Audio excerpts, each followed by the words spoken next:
கர்த்தருடைய பரிசுநாமத்துக்கு ஸ்தோத்திரமும் மகிமையும் உண்டாவதாக. தேவன் தந்தரிலேயே அந்த புதிய நாளுக்காய், இந்த புதிய மாதத்துக்காய் கூட கர்த்தருக்கு நன்றி செலுத்த கடமைப்பட்டுள்ளோம். இந்த ஆண்டில் கூட அந்த 3 மாதங்கள் கர்த்தர் நம்மை கண்ணின் மணியை போல பாதுகாத்து 4ஆம் மாதத்துக்குள்ளாக கடந்து போகும்படியாய் அவர் பாராட்டின தயவுக்காக நன்றி செலுத்துவோம். நம்ம தொடர்ச்சியாக வெளிப்படுத்துதல் உள்ள 7 சபைகளை குறித்து தியானித்து வருகிறோம். இன்றைய நாளில் கூட 5வது சபையான சர்தை சபையை குறித்து தியானிக்கிறோம். இந்த சர்தை சபை என்பது செத்த சபை என்றும் குறிப்பிடப்படுகிறது. த சார்டஸ் த டெட் சர்ச் என்று குறிப்பிடப்படுகிறது. இதனுடைய அறிமுகம் பார்த்தோம்னா, சர்தை பட்டணம் அக்காலத்தில் செல்வம் மற்றும் ஆடம்பரத்திற்கு பெயர் பெற்றதாக இருந்ததாம். இது லீதியா நாட்டின் தலைநகராக இருந்தது. இங்கு வாழ்ந்த மக்கள் பார்த்தோம்னா தங்களை மிகவும் பாதுகாப்பானவர்களாக கருதி விழிப்புணர்வு இல்லாமல் இருந்தனர். இந்த தன்மையை சபையிலும் பிரதிபலித்தது. அதாவது இந்த சர்தை அக்காலத்தில் ரொம்பவும் செல்வமிக்க பட்டணமாக இருந்தது. அவங்க ஆடம்பரம் எல்லாமே ரொம்ப செல்வம் மிகுந்தவர்களாக ஆடம்பரம் மிகுந்தவர்களாக இருந்தாங்க. மேலும் அவர்களுக்கு அங்கே வாழ்ந்த மக்களுக்கு அவர்கள் ரொம்ப பாதுகாப்பாக இருப்பதாக ஒரு உணர்வு இருந்ததாம். ஸோ அந்த உணர்வு என்ன பண்ணாங்க, அது விழிப்புணர்வு இல்லாத உணர்வு என்று தெரியாமல் அதே உணர்வு சபையிலையும் இருந்தது. அந்த சபையில் எப்படி அது பிரதிபலிக்கும்? நம்ம பாதுகாப்பாக இருக்கிறோம் அப்படின்னு நினச்சிக்கிட்டோம்னா கர்த்தரிடத்தில் அந்த ஒரு இது இருக்காது. கர்த்தர் தான் நம்மளை பாதுகாப்பவர். ஆனால் அவங்க உலகர் பிரகாரமாகவே தாங்கள் பாதுகாப்பாக இருப்பதாக அவர்கள் ஏமாற்றி கொண்டு இருந்ததை பார்க்க முடிகிறது. இங்கே இயேசு கிறிஸ்துவின் வெளிப்பாடு எப்படி இருந்ததுன்னா, அடையாளமாக இயேசு தன்னை தேவனுடைய 7 ஆவிகளையும் 7 நட்சத்திரங்களையும் உடையவர் என்று அறிமுகப்படுத்துகிறார். இதற்கான பொருள் என்னன்னா, இயேசு கிறிஸ்துவின் முழுமையான ஆவிக்குரிய அதிகாரத்தையும் சபைகளை வழிநடத்தும் வல்லமையும் காட்டுகிறது. அதாவது இங்கு இயேசு கிறிஸ்துவானவர் தன்னை 7 ஆவிகளையும் 7 நட்சத்திரங்களையும் உடையவராக குறிப்பிடப்படுகிறது.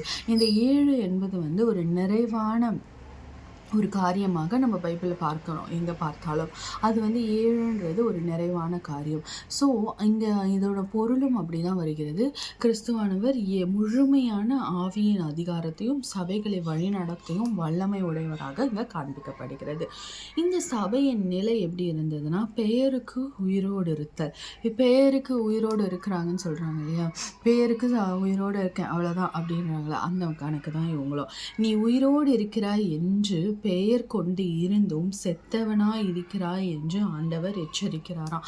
அவர் எப்படி இந்த சபையின் மீது ஒரு குறைய சொல்கிறாராம், நீ உயிரோடு தான் இருக்க ஆனால் செத்தவனை போல இருக்கிற என்று ஆண்டவர் ஒரு எச்சரிக்கையை கூறுகிறார்.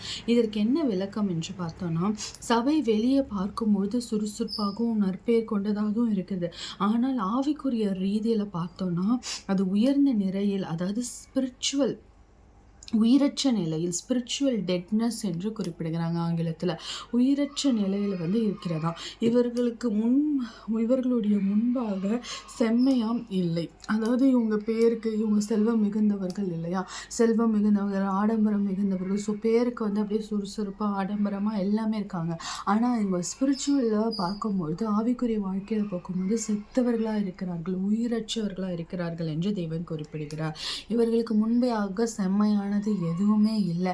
வெறும் உலக ரீதியான சொத்து பணம் இதை தான் வச்சிருக்காங்களே தவிர ஆவிக்குரிய ரீதியில இவர்கள் உயிருள்ளவர்களாக இல்லை என்று குறிப்பிடுகிறார். கொடுக்கப்பட்ட கட்டளைகள், அதாவது விழிப்பாயிரு. சர்தை பட்டணம் வரலாற்று ரீதியாக இருமுறை தூக்கத்தில் இருந்தபொழுது எதிரிகளால் கைப்பற்றப்பட்டதா. அதனாலே ஆவிக்குரிய தூக்கத்தில் இருக்க வேண்டாம் என்று எச்சரிக்கப்பட்டார்கள். வரலாற்று ரீதியாக பார்க்கும்போது இந்த சர்தை பட்டணம் 2 முறை அவங்க தூங்கிட்டு இருந்தப்போ எதிரிகளால் கைப்பற்றப்பட்டது. ஏன்? அவங்க அவங்களே ரொம்ப பாதுகாப்பானவர்கள் என்று கருதி கொள்கிறார்கள்.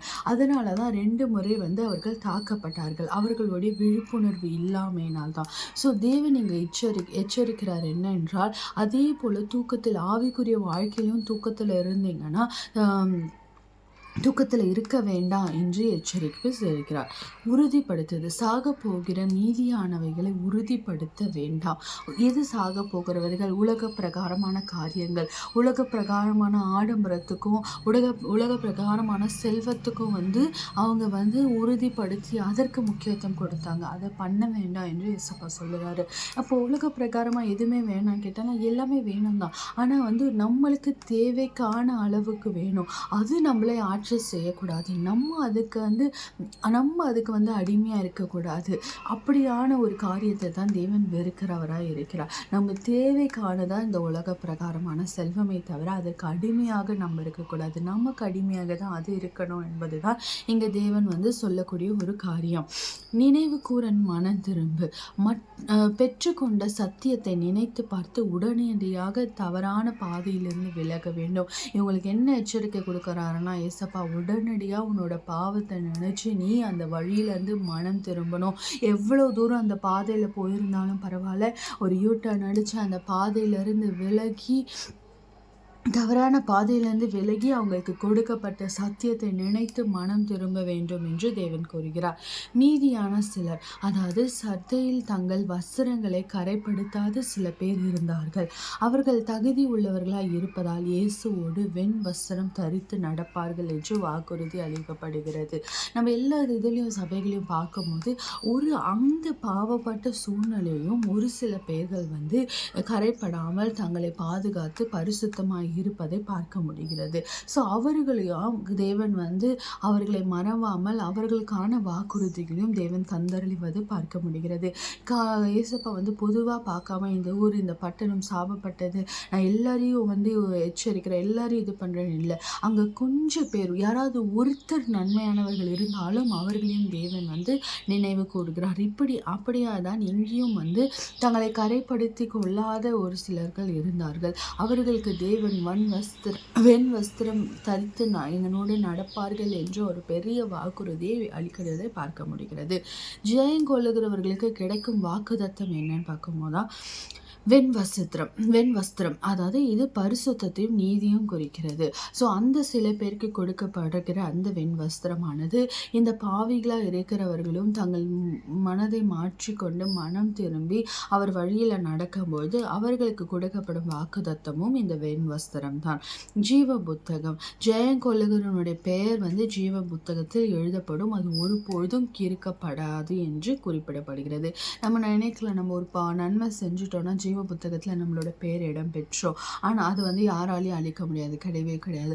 அது நம்ம தேவன் வெறுக்கக்கூடிய காரியங்களை செய்யும் போது அது கிறுக்கிப்பட போடும் என்று குறிப்பிடப்பட்டுள்ளது வேதாகமத்தில்.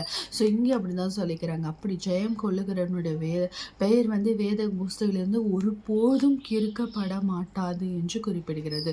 அப்படின்னா என்ன பொருள்? அது நம்ம பாவம் செய்யும் பொழுது அது கிறுக்கி போடப்படும் என்பதுதான் பொருள். ஸோ இவர்கள் ஜெயம் கொண்டு திருந்தும் பொழுது அந்த பெயர் ஒருபோதும் கிறுக்கி போடப்படாது என்ற ஒரு பெரிய வாக்குத்தத்தத்தை தேவன் அளிக்கிறார். இந்த சர்தை சபை என்பது வெளிப்புறத்தில் ஒரு ஆடம்பமும் பெயரும் இருந்தது. ஆனால் உட்புற ஆவிக்குரிய ஜீவன் இல்லாத ஒரு சபைக்கு உதாரணமாக இருக்கிறது.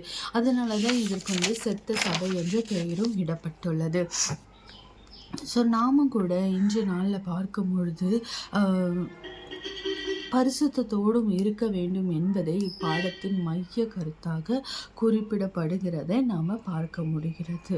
ஸோ நம்ம பார்க்கும்போது இன்றைய காலகட்டத்தில் இந்த சபைகளோடு உற்று பார்க்கும்போது நிறைய சபையானது அப்படி தான் வெளியில் ஆடம்பரமாக சர்ச் பில்டிங்ஸை பெருசாக கட்டுறதும் பெரிய பெரிய அளவில் இப்போதைக்கான ஹை டெக்னாலஜியில் பண்ணுறது எல்லாமே ஓகே, எல்லாமே தேவனுக்காக தேவனுடைய மகிமைக்காக நம்ம செய்கிறோம், அது தவறே கிடையாது, அது செய்யலாம்.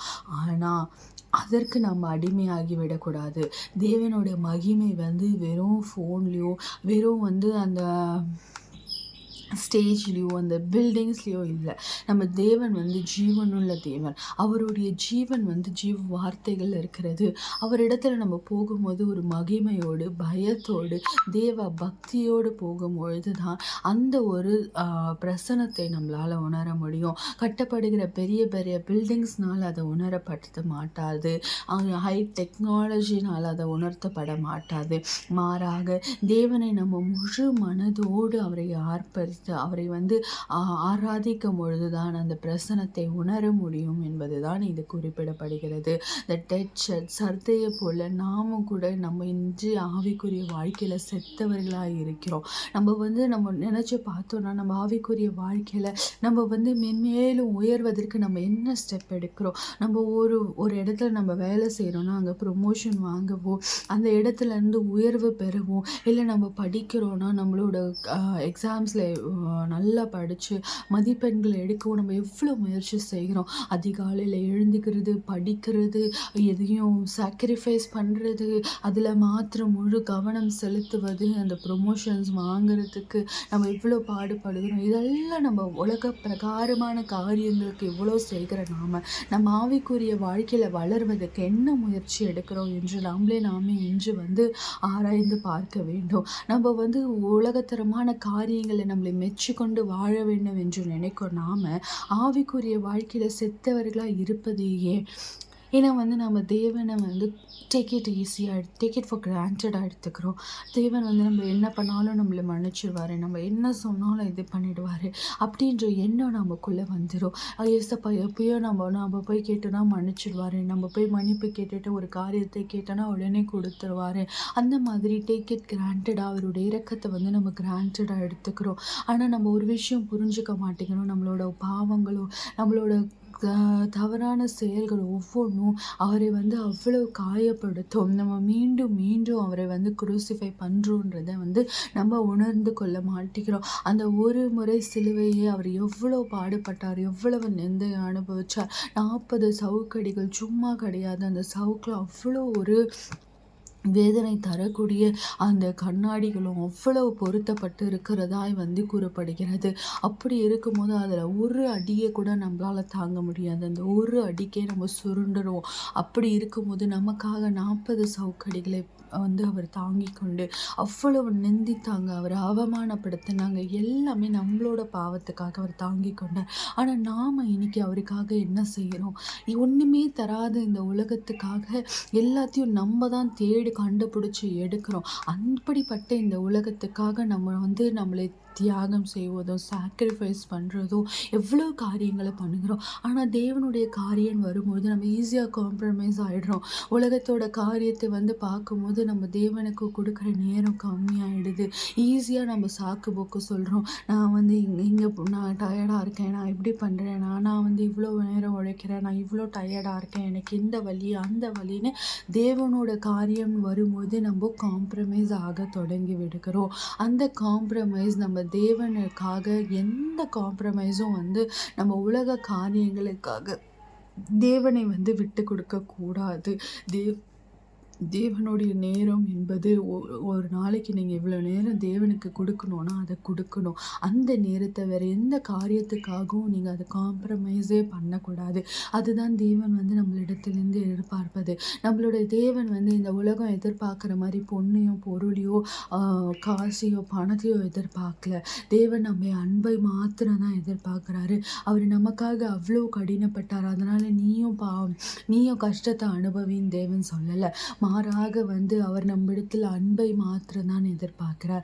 அந்த அன்பை நம்ம ஏன் கொடுக்க மாட்டோம் என்று நாம இன்னைக்கு ஆராய்ந்து பார்க்கணும். நம்ம ஒரு லைஃப்பில் இருக்கும்போது நம்ம எப்படி ஏங்குறோம், ஐயோ இவங்க என் மேலே அன்பு செலுத்த மாட்டேங்கிறாங்க அப்படின்னு எவ்வளோ ஏக்கத்தோடு எவ்வளோ கஷ்டத்தோடு, ஐயோ எனக்கு செத்துடலாம் போல இருக்கு, ஐயோ எனக்கு எவ்வளோ பிரச்சனை, என் மேலே யாரும் அன்பு வைக்கல, என் மேலே அன்பு காட்ட மாட்டேங்கிறாங்க, நான் அவன் மேலே அவ்வளோ அன்பு காட்டுறேன், என் மேலே திருப்பி அன்பு காட்ட மாட்டேங்கிறாங்க அப்படின்னு எத்தனை தடவை நம்ம வாழ்க்கையில் நம்ம ஏங்குறோம். சின்னவங்களா இருந்தாலும் சரி, பெரியவங்களா இருந்தாலும் சரி, நம்ம எந்த வாழ்க்கை கட்டத்தில் இருந்தாலும் நம்மளுக்கு வந்து இந்த உலகத்திலேருந்து அன்பை எதிர்பார்க்குறவர்களாக தான் நம்ம இருக்கிறோம். அதே போல் நம்ம ஒரு செகண்ட் நம்மளோட இடத்துல தேவனை வைத்து பாருங்கள். அவர் உங்கள் மேலே அவ்வளவு அன்பு, நம்ம மேலே அதான் ஒரு அளவே இல்லாத அன்பை, ஒரு கள்ள கபடமற்ற அன்பை, ஒரு எதிர்பார்ப்பற்ற அன்பை வந்து வைத்திருக்கிறார். ஆனால் நம்ம என்ன பண்ணுகிறோம்? அவர் மனதை நோகடிச்சிட்டு இருக்கோம். நம்ம ஒருத்தர் மேலே அவ்வளவு அன்பு செலுத்தி அவங்க திருப்பி செலுத்தாதப்போ எப்படி வலிக்குது நம்ம. அதே போல தானே நம்மளோட தேவனும் உலக காரியங்களுக்காக நம்ம தேவைக்காக அன்பு வைக்கிற நமக்கே அவ்வளோ வந்து ஒரு வேதனையை தருதுன்னா, அவர் எந்த தேவையும் எதிர்பார்க்காம நம்ம மேலே வந்து ஒரு பரிசுத்தமான ஒரு ஒரு கள்ள கபடமற்ற ஒரு அன்பை வந்து தேவன் நம்ம மேலே வைத்திருக்கிறார். அப்போ அவருக்கு அந்த திருப்பி 1% கூட நம்ம காமிக்காமல் இருக்கும்போது அவருக்கு எவ்வளோ ஒரு வலி வேதனை அது கொடுக்கும் என்பதை நம்ம ஏன் யோசிச்சு பார்க்கல? இந்த ஹோலி வீக்கில் இருக்கிற நாம அவரோட குருசிஃபிகேஷனை பற்றி, அந்த குட் ஃப்ரைடே அப்போ இந்த லெந்த நாட்களை முடிக்க போகிற நாம வந்து அந்த சிலுவையின் பாதையை வந்து நம்ம நினச்சி பார்க்கணும். தேவன் நம்ம மேலே வச்ச அன்பை வந்து நம்ம நினச்சி பார்க்கணும். அவர் எவ்வளோ ஏங்கி போயிருக்காரு. நம்ம அன்புக்காக அவர் ஏங்குகிற தேவனாக இருக்கிறார். நம்மளோட பாவங்களை நம்ம எத்தனை முறை, 7 முறை, 7000 முறை, எத்தனையோ முறை நம்ம பிறந்ததுலேருந்து இப்போ இருக்க பாவங்களை பண்ணியிருப்போம். நம்மளை கூட இருக்கிறவங்கள கூட நம்ம மன்னிக்க வந்து தயங்க இருப்பாங்க. நம்மளை மன்னிக்காமல் போயிருப்பாங்க. ஆனால் தேவன் ஒரு நாளும் வந்து நான் உன்னை மன்னிக்க மாட்டேன்னு சொன்னதே கிடையாது. பாவங்கள் அறிக்கையிடணும்னு தான் சொல்கிறாரு. அந்த அறிக்கை விட்டு விடுகிறவன் வந்து பாக்கியவான், அதை அவர் மன்னிப்பார் அப்படின்னு தான் தேவன் சொல்லுகிறார். அப்படி இருக்கும்போது அப்போ அவர் நமக்கு எவ்வளோ ஒரு நல்ல தேவனாக, எவ்வளோ ஒரு அன்பான தேவனாக இருக்கிறார் என்பதை நம்ம உணர்ந்து கொள்ள வேண்டும். அப்படிப்பட்ட ஒரு தேவனுக்கு நம்ம திரும்பி என்ன செய்கிறோம்? இந்த சர்தை சபையை போல நம்மளும் செத்தவர்களாக நம்ம ஆவிக்குரிய வாழ்க்கையில் இருக்கிறோமா? அவங்க உலக பிரகாரமான ஆடம்பரத்துக்கும் உலக பிரகாரமான செல்வத்துக்கும் மெச்சி கொண்டாங்களே தவிர ஆவிக்குரிய வாழ்க்கையில செத்தவர்களாக இருந்தார்கள் என்று தேவன் வருத்தப்படுவது போல நம்மளை குறித்தும் இன்னைக்கு வருத்தப்படுகிறாரா என்று நம்மளை நாமே வந்து சோதித்து பார்ப்போம். இந்த ஏப்ரல் மாதத்துக்குள்ள கடந்து போகிற நாம் இன்றைய முதல் நாளில் தேவன் நம்மளோடு வந்து பேசுகிற வார்த்தை வந்து நம்ம தேவன் மீது ஆவிக்குரிய வாழ்க்கையில் நம்ம எப்படி இருக்கோம், ஆவிக்குரிய வாழ்க்கையில் நம்ம செத்தவர்களாக இருக்கிறோமா, அப்படி என்றால் அதை நம்ம எப்படி மாற்றிக்கொள்ள வேண்டும் என்பதை குறித்து தேவன் ஆலோசித்து வழிநடத்த வல்லவராயிருக்கிறார். ஸோ நாமும் கூட இந்த சர்தை சபையை போல செத்தவர்களாய் இல்லாமல் ஆவிக்குரிய வாழ்க்கையில் ஜீவன் உள்ளவர்களாய் பலன் உள்ளவர்களாய் இருக்கும்படியாய் தேவனிடத்துல வந்து நம்ம கேட்போம். அந்த வல்லமையை தேவன் நம்மளுக்கு கொடுப்பார். ஒவ்வொரு நாளும் நம்ம ஆவிக்குரிய வாழ்க்கையில் நம்ம ஒரு ஸ்டெப் எடுத்து வைக்கும் போது தேவன் நம்ம கிட்ட 10 ஸ்டெப் எடுத்து வைப்பார். அதுதான் நம்மளோட தேவன். அவருக்கு வந்து கம்மியாக கொடுத்து பழக்கமே கிடையாது. நீங்கள் 50 கேட்டிங்கன்னா அவர் 100 கொடுக்க வல்லவராக இருக்கிறார். அப்படிப்பட்ட அன்பு மிகுந்த தேவன் தான் நம்ம தேவன். ஸோ இன்றைய நாளில் கூட ஒரு ஆலோசனையாய் ஒரு உறுதியாய் நீங்கள் இதை எடுத்துக்கொள்ளுங்க. ஒரு உறுதிமொழியாய் தேவனுக்கான நேரத்தை ஒவ்வொரு நாளும் அவருக்கான நேரத்தை நான் கொடுப்பேன். என்னோட சூழல் எப்படி வேணா இருக்கலாம், என்னோட பலன் எப்படி வேணா இருக்கலாம், பலவீனத்தை பலனாய் மாற்றக்கூடிய தேவன். அவரிடத்துல பலனை கொடுக்கும்படியாய் கேளுங்க, அவர் அதை தருவார். அவருக்கான நேரத்தை நான் கொடுப்பேன் என்று உறுதிமொழியை எடுங்க. அந்த நேரத்தை நான் எதுக்காகவும், என் தூக்கத்துக்காகவும், என் பலவீனத்துக்காகவும், என் சுகவீனத்துக்காகவும், உலக காரியங்களுக்காகவும் அதை நான் சாக்ரிஃபைஸ் பண்ண மாட்டேன், அதை வந்து நான் காம்ப்ரமைஸ் பண்ண மாட்டேன் அப்படின்ற உறுதிமொழியை எடுத்தோன்னா நம்ம ஆவியில் செத்தவர்களாக இல்லாமல் ஜீவனுள்ளவர்களாக இருப்போம் என்று நிச்சயமாய் சொல்ல முடியும். ஸோ நம்ம ஆவிக்குரிய வாழ்க்கையில் இன்று நாளில் தேவனிடத்தில் கேட்போம். அதில் நம்ம ஜீவனுள்ளவர்களாக இருக்கும்படி நம்மளோட பலவீனமே நம்மளுக்கு பலனாய் மாற்றப்படும்படியாக கேட்கும்போது தேவன் அதை கொடுக்க வல்லவராக இருக்கிறார்.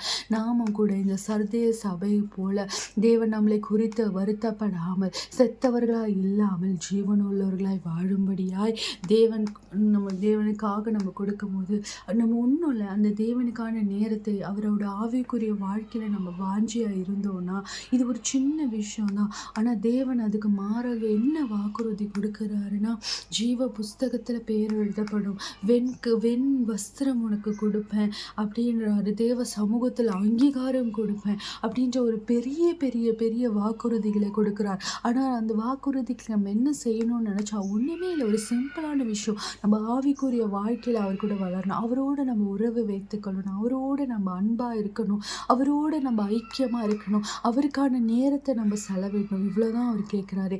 இதை கேட்டால் கடவுள் ஜீவ புத்தகத்தில் உன் பேர் எழுதுவேன்றார், உனக்கு அங்கீகாரம் கொடுப்பேன்றார், உனக்கு வெண்வஸ்திரம் கொடுப்பேன்றாரு. இப்படிப்பட்ட கடவுள் எங்கே இருக்கிறார் சொல்லுங்கள்? நம்ம எந்த கஷ்டமும் படாமல் அவரோடத்துல உறவு வைத்து அவரோட அன்பாக இருக்கிறோன்னா காட்டுமே அந்த பாவத்தை விட்டு விலகி தேவனுக்கு பிரியமானதை செய்து நம்ம இருப்போமானால் இது ஒன்றும் அவ்வளோ பெரிய விஷயம் கிடையாது.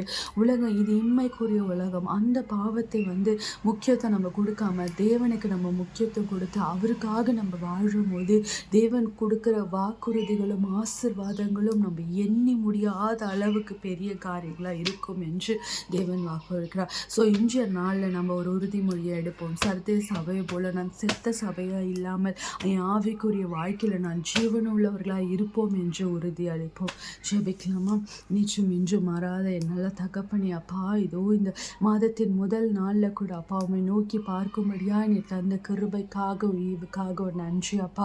இதோ இந்த நாளில் கூட அப்பா இந்த சர்தே சபையை குறித்து நீர் வசனப்படுவது போல அப்பா நாங்களும் நடந்து கொள்ளாதபடி எங்கள் ஆவிக்குரிய வாழ்க்கையில் நாங்கள் செத்தவர்களாய் இல்லாமல் நாங்கள் ஜீவனுள்ளவர்களாய் பலனுள்ளவர்களாய் இருக்கும்படியா எங்களை நீர் மாற்றி போடுங்க அப்பா. அப்பா இந்த உலக சூழலுக்கு அப்பா உலக செல்வத்துக்கும் உலகத்தரமான காரியத்துக்கும் நாங்கள் இடம் கொடுக்காதபடி என் தேவனில் நிலைத்திருக்கும்படியா அப்பா பரத்தில் அப்பா நாங்கள் நித்தியத்தை பெற்றுக்கொள்ளும்படியா எங்களை நாங்கள் ஆயத்தப்படுத்தி கொள்ள கிருபை பாராட்டுங்க. உலக பாவங்களை விட்டு விலகி என் தேவனில் நாங்கள் நிலைத்திருக்க உமக்கு பிரியமானது செய்வோம். உமக்கான நேரத்தை நாங்கள் செலவிட்டு அப்பா உம்மைக்கான நேரத்தை அப்பா தகப்பனே நாங்கள் எதோடும் காம்ப்ரமைஸ் செய்யாதபடி என் தேவனில் நிலைத்திருக்கும். என் தேவனுக்கான நேரத்தை நாங்கள் எதற்காகவும் காம்ப்ரமைஸ் செய்யாதபடி உம்மிடத்தில் நாங்கள் அன்பாய் இருக்கும்படியாய் நீர் எங்களிடத்தில் அன்பாய் இருக்கும்படியாய் நாங்கள் நடந்து கொள்ளும்படியான ஞானத்தினாலும் பலத்தினாலும் அப்பா அப்பா நீர் இடைக்கட்டி வழி நடத்த வேண்டுமாய் கூட ஜெபிக்கிறோம். நீர் எதிர்பார்க்கும் அன்பை நாங்கள் கொடுப்போம் என்று உறுதி அளிக்கிறோம் அப்பா. அப்பா உம்மை வெசனப்படுத்தாதபடி நாங்கள் எங்கள் பாதையை அப்பா சரி செய்து கொண்டு மனம் திருந்தி அப்பா எங்கள் பாவத்தை விட்டு விலகி உலக செல்வத்துக்கு முக்கியத்துவம் கொடுக்காமல் என் தேவனின் நித்திய அன்பிற்கு அப்பா நாங்கள் முக்கியத்துவம் கொடுத்து உம்மில் நாங்கள் நிலைத்திருப்போம் என்று உறுதி அளிக்கிறோம் அப்பா. இதை நீர் ஏற்று இதற்கு அப்பா தடையாய் வருகிற எந்த பிசாசின் கிரியைகளும் எங்களை மேற்கொள்ளாதபடி என் தேவன் அன்பு மாத்திரம் எங்களை மேற்கொண்டு இருக்கும்படியாய் நிற்கிறவை பாராட்டுங்க. அப்படியாய் நான் நடந்துக்க எங்களுக்கு பலவீனங்களை அப்பா எங்கள் பலவீனங்களை பலனாய் மாற்றி சுகவீனங்களை சுகமாய் மாற்றி உம்மில் நாங்கள் நிலைத்திருக்கும்படியான அப்பா உம்முடைய மகிமையினால் எங்களை நீர் மூடி வழி நடத்துங்க அப்பா. நீரே எங்களோடு இருந்து உமக்கு பிரியமானதை செய்ய கற்றுக் கொடுங்க. உமக்கு விரோதமான காரியங்களை நாங்கள் விட்டுவிட்டு அதை எண்ணத்தினாலும் சிந்திக்காதபடி அப்பா உம்முடைய ஆவியானவரை கொண்டு எங்களை ஆலோசித்து எச்சரித்து நீ வழிநடத்த வேண்டுமாய் உமை கெஞ்சும் அன்றாடுகிறோம். அப்படியாய் நீ செய்கிறமைக்காய் நன்றி. நீரே எங்களை வழிநடத்துங்க, ஆசீர்வதிங்க, பலப்படுத்துங்க. மீட்பெரும் இரட்சகருமாக இயேசு கிறிஸ்துவின் ஜெபம் நல்ல பிதாவே, ஆமென்.